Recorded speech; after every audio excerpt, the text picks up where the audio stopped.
All right, so we are going to look at biochemistry, the biology course outline. I understood that a lecturer actually gave you guys these notes, and most of you don't even know. And he said that particularly questions will come from here.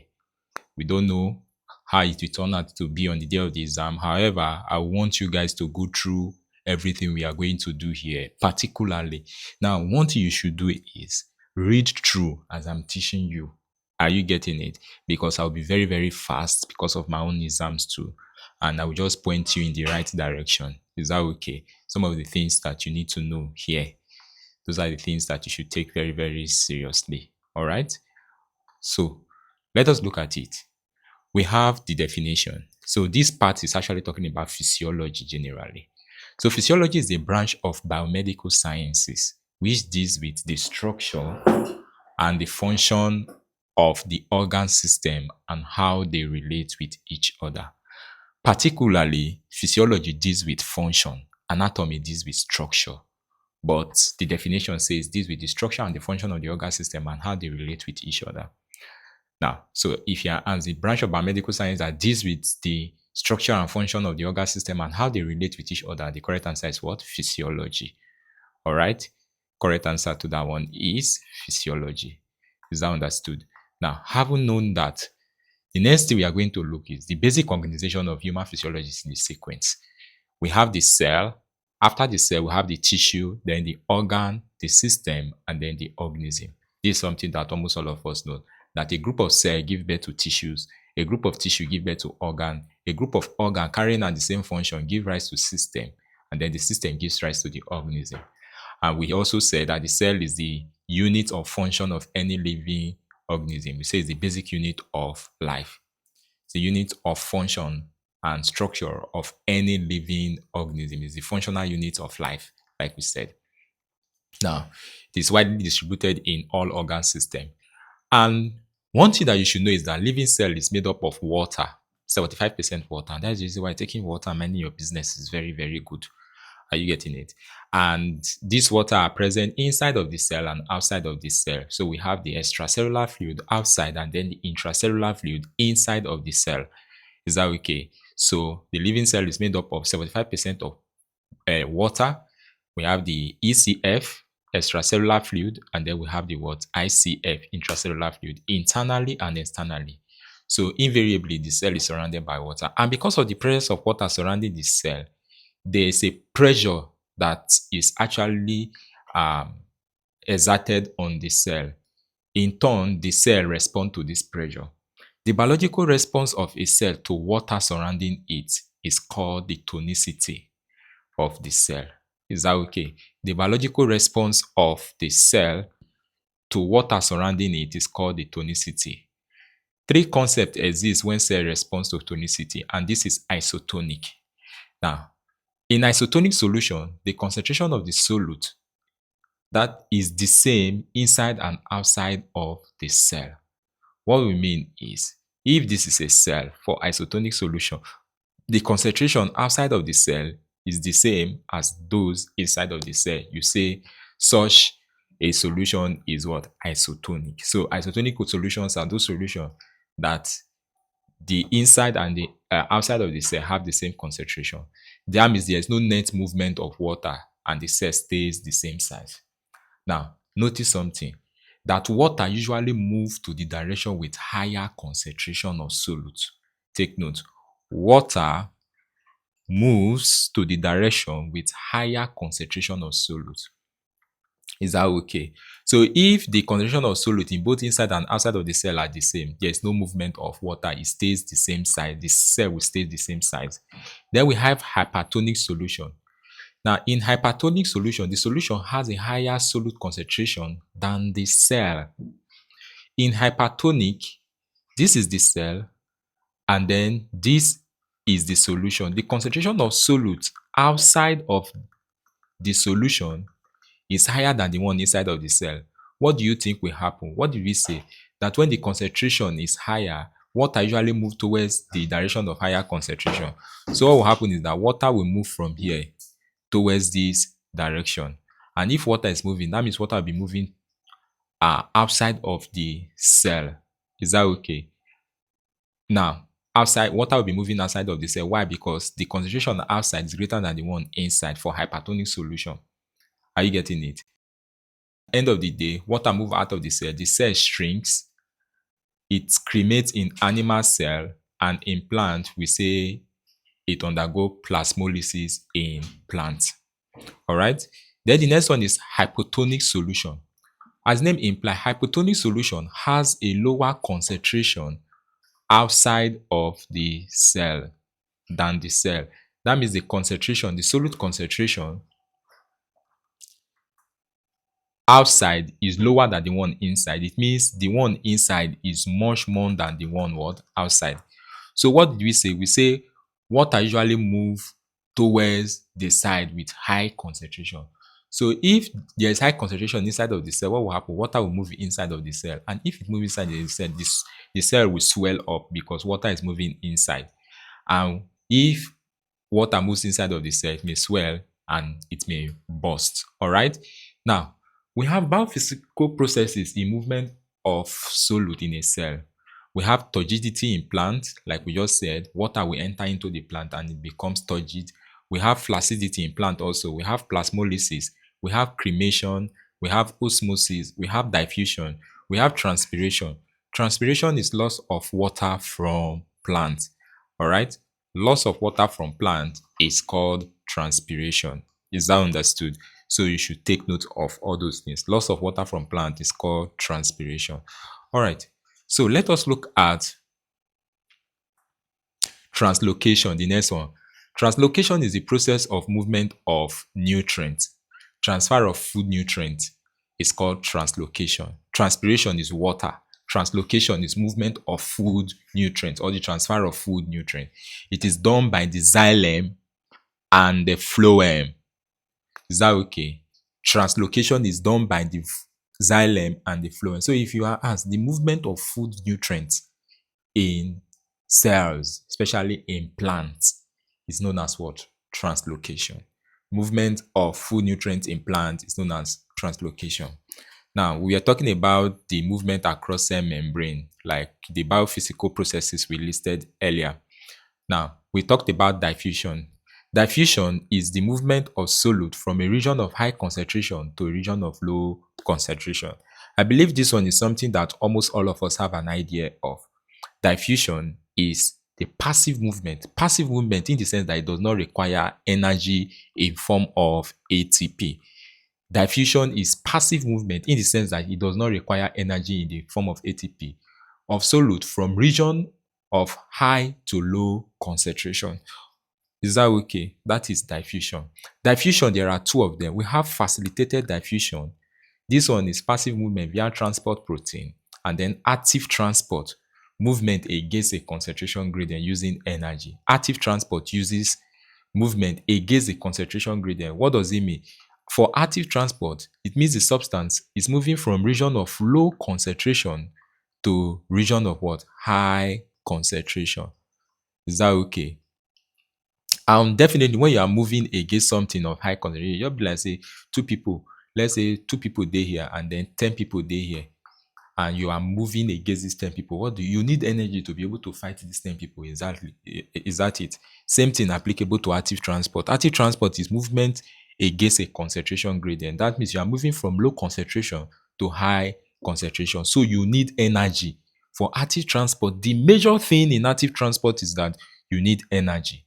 Then osmosis. Osmosis has to do with the movement of water through a selectively permeable membrane. Emphasis on selectively permeable membrane from low solute, that means high water, to high solute, low water concentration. You are moving from low solute, high water, to high solute, low water concentration. Are you getting it? You have movement of water from a region of low solute concentration to a region of high solute concentration. That is osmosis. Now, turgidity in plant. The state of a plant when it is full of water is called turgidity, and the pressure inside is called the turgor pressure. which often is written like this: turgor pressure. Is that okay? The state of a plant cell when it is full of water is called turgidity. What happens is that when water enters the cell by osmosis, filling the central vacuum and pushing the plasma membrane against the cell wall become firm, become turgid, which support plant structure. So the movement of water into the cell by osmosis will make this inside of the cell to be full with water. And if it is full with water, it's more like balloon. You have a balloon and then you are pumping water, or let's say you have let's say that tube tire, or how will I explain? Yes, that tube tire. And then you pour water inside. The more water is getting inside, the more it becomes firm and firm and firm. Or balloon. Let's use balloon. You are blowing air into the balloon. The more air is entering, the more it becomes firm, firm, and firm. So that is what turgidity is all about. Now, flaccidity. Now, flaccidity, as name imply, flat. The condition when a plant cell loses water and becomes soft or limp, it loses water, become flat. Are you getting it? Water leaves the cell, reducing the turgor pressure. So turgidity, water enters the cell, make the cell to be rigid. Flaccidity, water leaves the cell, making the cell to be what? Flaccid. Then we have plasmolysis. Plasmolysis has to do with the shrinkage of the cytoplasm away from the cell wall due to water loss, occur when a plant cell is placed in hypertonic solution. What do we say happen when a plant cell is placed in hypertonic solution? That is, if this is a solution hypertonic, the concentration of solute inside of this solution is higher than the one inside of the cell. So what do we say will happen? We said that in this case, because the concentration here of solute is higher, the cell will start to lose water. And if it starts to lose water, what will happen? They loses the turgor pressure, and the cell may what? Die if it prolong. Is that okay? So that is plasmolysis, like shrinkage of the cytoplasm away from the cell wall due to water loss. Then we have crenation. What is crenation? What is crenation? Shrinking of an animal cell due to water loss. Plasmolysis is for the one we discussed plan. Shrinking of animal cell due to water loss for crenation for animals. When placed in hypertonic solution, say the same processes that happen, the cell shrinks and develop a wrinkled appearance. We say that is what crenation. All right. Then plasmolysis also it can also occur in plants. Are you getting it? Now, osmosis. We talked about osmosis, the movement of water across a selectively permeable membrane from area of low solute concentration to area of high solute concentration. Emphasis: area of low solute concentration. Low solute concentration means what? High water concentration, to an area of high solute concentration, low water concentration. And that is the reason why some persons say that osmosis is the movement of water molecule from area of high water concentration to area of low water concentration, or area of low solute concentration to area of high solute concentration. Emphasis on all these things. Because some persons say osmosis is the movement of water across semi-permeable membrane from area of low concentration to high concentration. Emphasis on low solute concentration to high solute concentration, or high water concentration to low water concentration. It helps in maintaining cell turgor, volume, and internal balance. Then diffusion. We said diffusion is the passive movement of water molecule, solute, or gases from an area of higher concentration to an area of lower concentration until equilibrium is reached. When equilibrium is reached in diffusion, there is no longer movement, because diffusion moves according to the concentration gradient. Concentration gradient has to do with the steepness of concentration. That means if the concentration is high in one side and it is low on the other side, it is steep. Are you getting it? At that point in time, be like when you mess. As you mess, you went down near where the mess you they perceive are very high. Why? Because it has a very high concentration where you are. Then as time goes on, what will happen? It will start diffusing to various parts of the room, and people that were sitting at your back will start perceiving and be like, so person, so you mess. Are you getting it now? So that is that. This guy. Now, Oxygen entering a cell and carbon dioxide leaving is an example of what? Diffusion. So that is that for the first topic you have. Now the second topic you have here is plant and animal nutrition. I will stop when it is 30 minutes. The videos will be 30 minutes. Plant and animal nutrition. We say nutrition means what? To feed. Are you getting it? Nutrition means to feed. Nutrition in plant is different from nutrition in animal. The mode of nutrition in plant is called autotrophic mode of nutrition. Autotroph mode of nutrition or autotrophism. Now, autotrophism is a mode of nutrition where plant can synthesize complex material from simple material in the presence of sunlight, chlorophyll, carbon dioxide, and water via a process called photosynthesis. This is something that every one of us know. That plant, they manufacture their own food through photosynthesis, and this mode of nutrition is called autotrophic mode of nutrition. So plants actually exhibit autotrophic mode of nutrition. Now, what are some of the things that are needed in autotrophic mode of nutrition? You have the energy source, which is sunlight. Example of organism that carry out autotrophic mode of nutrition, you have green plants, algae, cyanobacteria. Then the process is called photosynthesis. This is photosynthesis here, where 6 molecules of carbon dioxide react with 6 molecules of water to give glucose and oxygen. And photosynthesis is usually in two stages. Of course, we say we have the light phase, which is the light-dependent reaction, and then we have the dark phase of photosynthesis. Now, photosynthesis is in two phases, the light phase and the dark phase. Every one of you should be able to know that photosynthesis is in two phases, the light phase and the dark phase, right? The light phase is the light-dependent reaction. What happens in the light phase and what happens in the dark phase is very important. Now, there are some of the things here that you guys may not necessarily take note of, but these ones I will be pointing at are the things you take note of.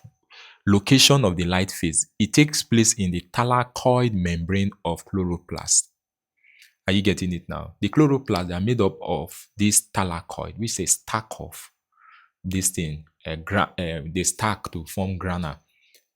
If you look at the structure of chloroplast, but just know, some of you don't even know these things. Just know that chloroplast, the light stage of photosynthesis, take place in the thylakoid membrane of chloroplast, and it requires light energy. What happens is that there is light absorption. Chlorophyll absorbs light, sunlight. Are you getting it? And there are two basic things that happen in that stage. Photolysis of water. The light that chlorophyll absorb will split water molecule into hydrogen ions, oxygen, and electron. This process is called photolysis. Emphasis on that. So the light phase of photosynthesis, it has two stages, the light and the dark. The light stage itself has two phases. We have photolysis of water, which is the first stage, and then phosphorylation. Photolysis of water, photo using light, lysis to break down water. Is that okay?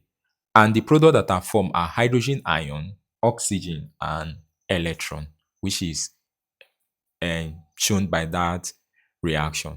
Then the second stage is phosphorylation, which involves the formation of what? ATP. Energy from electron is used to convert ATP to what? ADP, which is adenosine diphosphate, to what? ATP by the addition of inorganic phosphates. This Pi here is called inorganic phosphate. It's more like phosphate group. So you are adding one phosphate group to adenosine diphosphate. Diphosphate means you're already two here. So if you add one phosphate to it, it's now how many? 3, which is adenosine triphosphate. Is that okay? Then NADP reduction. NADP plus is reduced to what? NADPH. Reduction means addition of what? Hydrogen. So hydrogen is added here to give us NADPH. Is that okay? The end product are ATP. So the light phase of photosynthesis generates ATP, NADPH, and then oxygen is released. Then we have the dark phase of photosynthesis, which is the light independent reaction or the Calvin cycle. Remember that the first one takes place here in the thylakoid membrane of chloroplast. Why this one takes place in the stroma of the chloroplast? The stroma is more like the membrane of the chloroplast. Are you getting it? the membrane, the cytoplasm of the chloroplast. Now, requirement, the product from light phase, that is ATP and NADPH, is what is required for the dark phase, and then carbon dioxide is required for the light phase, dark phase. There's CO2 conversion, but all these ones you guys do not need them. All right, just know that we have the light phase and the dark phase. It is the light phase that the CO2 will now be used to manufacture glucose, which is C6H12O6. This is glucose. Final one. Are you getting it now? Know what happens in the light phase. The two processes are, we say, photolysis of water and phosphorylation. Then the dark phase, the CO2 will now react to form what? Glucose, using the energy from the energy and the electron from the light phase of the photosynthesis. All right, so that is that. Now, let us talk about the mode of nutrition in animals. We say animals are heterotrophs or holozoic organism. Heterotroph means they get their food from, they don't make their own food and must obtain it from other organisms. Are you getting it? They do not make their own food and must obtain it from other organisms. Unlike plants that manufacture their own food. The main mode is heterotrophic nutrition for animal, right? For animals, the main mode is heterotrophic nutrition, and it includes different types based on how they obtain and process their food. We have holozoic nutrition. It involves injection, digestion, absorption, assimilation, and ejection. And it is more common in most animals, including human. Most animals, including human, have this holozoic mode of nutrition. Types of holozoic mode of nutrition based on the food source. We have herbivores. They are grass feeders. Grass feeders, e.g. cow and rabbit. Those ones that eat only grass. We have carnivores. They eat flesh. They are flesh feeders. Example is lion, eagle. Then we have omnivores. They are long-range feeders. All right. So when you see in the option long-range feeders, you have omnivores, flesh feeders, carnivores, and then grass feeder, herbivores. These are basic things you have learned in your KG2. All right. Now, parasitic nutrition. Of course, you know what a parasite is. Animals live on or in host and derive nutrients at the host expense. That one is a parasitic relationship where you are close to somebody, they get things from the person, you see they hurt the person join. That is what parasitic nutrition. Example is tapeworm, lice, and leech. This one, they are parasitic. Then saprophytic. Animals feed on dead or decaying organic matter. This one is saprophytic mode of nutrition. So you should be able to distinguish between the various mode of nutrition: saprophytic, parasitic, and so on and so forth. Are you getting it? It is rare, but it's seen in some insects like beetles, larvae, or maggot. Then we have symbiotic relationship, where two different organisms live together and both of them benefit, which is more like mutualism, like termites with protozoan in their gut that help digest cellulose. All right, termites has protozoa in their gut, and these protozoa actually help to digest cellulose. Then we have microphagous nutrition. Please emphasis on all these, on microphagous and macrophagous. Micro meaning they feed on very small food particles. As name imply, micro means they feed on very small food particles, such as microorganisms, detritus, or fine organic matter. That is what they feed on. The feeding mechanism, they use cilia, filtering structures, or mucus to trap particles. Examples of such organisms are amoeba that uses pseudopodia to engulf particles, sponges that is a filter feeder. That one is microphagous. Just know microphagous, they feed on small food particles such as microorganisms, detritus, or fine organic matter. Very small, microphagous. All right. Then the next one is macrophagous. As name imply, macro has to do with what? Big. This one, they feed on larger solid food item. The feeding mechanism involves biting or swallowing large chunks. Examples are humans, lions, and snake. Most vertebrates fall into this category of macrophagous. Human beings are macrophagous. Some of you will eat like 7 fufu at once. You eat very large food particles. Eat lap of chicken, hookworm beef, goat head, everything. Those ones are very large solid food items. So humans, snakes, lions, they are what? Macrophagous. They feed on very large solid particles. Then we have the saprozoic nutrition. Saprozoic nutrition is feeding on dissolved organic matter from dead or decaying organisms, more like saprophytic. It is common in protozoa and parasites, and absorption is through the body surface, no injection. Example is tapeworm and some protozoans. All right, so that is that for this topic. We go to the next topic, which is digestive system.